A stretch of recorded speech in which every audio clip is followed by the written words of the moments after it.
I wanted to Here we talk go. about Bryson Tiller because I think Bryson Tiller has been getting a little bit of the shaft lately. Not necessarily from the fan base because we just don't know anything about him as a fan base, but no one's really talked much about him. He top 40 recruit for the class of 2025 for this upcoming season. Um, McDonald's All American caliber type guy, 6'10, 240, still growing.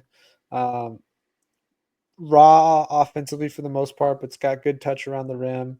Got a little bit of strength, a little bit of shooting, kind of the mid range. Has the capability to step out, but he's not really a good 3-point shooter, but can if he needs to.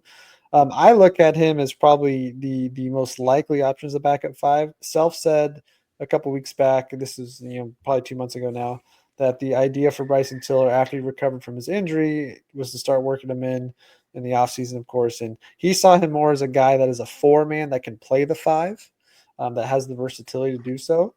But right now, he's your backup five, and or Trey White at 6'7", 6'8" as the 3-4 man is your backup five. Just defensively, Oh he'd be God, okay, not great.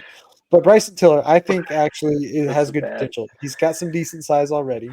He's gonna get cleared, from his ankle injury and get a lot of look early on. Him and Flory are going to be going at it quite a bit, so he's going to get quite familiar with the play style. I think there's some optimism with him in the pick and roll game. I think he can be the kind of like what KJ did, where he sets the high pick and then rolls to the basket and can be somewhat of a rim runner. He is athletic. He can get out and run the floor. He is a capable passer, but definitely needs to develop. But he's coming, he's a little bit older for his class. He's already going to be, I think, 20 this season when the season starts, something like that, almost 20.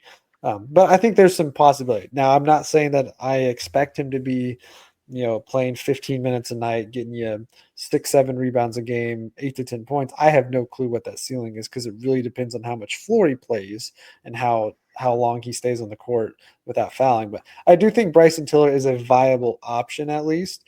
But yes, it's getting slim pickings out there for the big men. Um, and there's not a lot of guys with true size left out there.